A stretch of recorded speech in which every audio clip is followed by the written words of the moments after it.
ሴት ልጅ ለትዳር የምትመረጠውና ለትዳሩ ዓለም ይዘናት የምንገባው ምን መርጣት ለአራት ምክንያቶች ነው አሉ ሰለላሁ ዐለይሂ ወሰለም። አየህ ለአራት ምክንያቶች እነዚህ አራቱም ተሟልቶ የተገኙ እንደሆነ እሰዩ፣ አራቱም ያልተሟሉ እንደሆነ ቢያንስ ግን ዋናው መሰረታዊ ስለሆነ የመጨረሻው ላይ ትኩረት አደረጉ ሰለላሁ ዐለይሂ ወሰለም።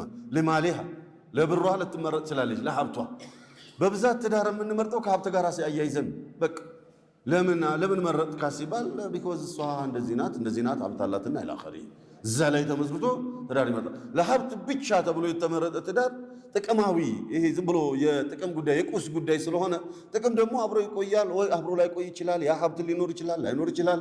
በዛ ሀብት ላይስማሙ ይችላሉ። የሆነ ጊዜ ይፈርሳል። ንያውም የከፋ ስለሆነ ስለዚህ የትኛውም ወንድ ሴትን በሚያገባበት ጊዜ ሀብት ስላላት ብሯን ለመበዝበዝና ለብሯ ብሎ ያንን ታርጌት አድርጎ ትዳር ውስጥ የገባ እንደሆነ አይሳካለት። እሷ በየዋህነት ትዳር የፈለገ መስሏት ትዳር ውስጥ ልትገባ ትችል ይሆናል።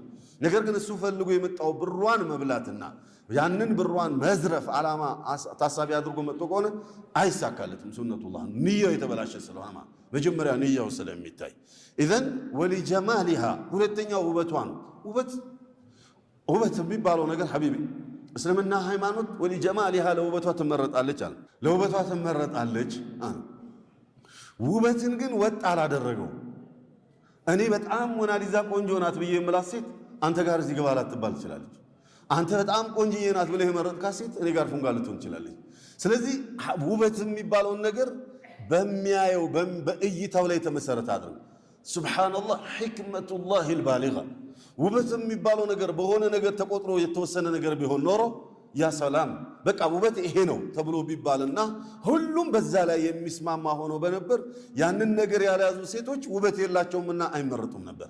ስለዚህ ውበት የሚባለው ነገር በመራጩ ላይ የተመሰረተ አረ ስለዚህ መራጩ ነው ውበቷን የሚወስነው። የሆነ ሰው ተነስቶ እንዲህ እሷን እንዴት ያገባል አረ ቆንጆ አይደለችም ምናምን ብሎ ቢል ለሱ ሞናሊዛ ናት በቃ በውበቷ መርጧታል። ኢዘን ወሊጀማሊሃ አሉ ሰለዋቱ ረቢ ወሰላሙ ዐለይህ ወሊሐሰቢሃ ይሄ ደግሞ ዋናው ወሊሐሰቢሃ ቤተሰቧ ታይቶ ጎሳዋ ታይቶ ብሔር ምናምን ለማለት አይደለም። ጎሳዋ ታይቶ ማለት ምን ማለት ነው? ሹፍ እናቷን አይተህ ልጇን አግባ ይሉሃል አይደለ? በአባባል ራሱ እናቷን አይተህ ልጅን አግባ። ለምንድን ነው ከተባለ ቤተሰብ ላይ ያለው ማንነት ልጆች የሚያድጉት ያንን ቀርተው ነው የሚያድጉት። እዚያ ውስጥ ስለሚያድጉ ማንነታቸው እዛ ላይ የተመሰረተ ነው የሚሆነው። ስለዚህ ፋሲድ ከሆነ አባት፣ ፋሲዳ ከሆነች እናት፣ ጋጠወጥ ከሆነች እናት፣ ጋጠወጥ ከሆነ አባት የሆነ ምርጥ የሆነ ስነ ምግባሯ ያማረችን ሴት አገኛለሁ ብሎ ማለት አልፎ አይጠፋም። ዩኽሪጁል ሐየ ሚነል መይት ወዩኽሪጁል መይተ ሚነል ሐይ ብሎ ስላለ አላህ ከነዚህ አይነት ብልሹ ከሆኑ ሰዎች በጣም ምርጥ እሷ የነሱ ሰው ናት እሷና እነሱ እኮ ማለት ሴጣንና መላይካ ናቸው ብለህ የምትላቸው ሴቶች ሊገኙ ይችላሉ። ከነዚህ አይነት ቤተሰብ ግን በብዛት በምታይበት ሰዓት ብልሹ የሆነ ወላጅ ያሳደጋት ሴት ብልሹ ሴት ነው የምትሆነው።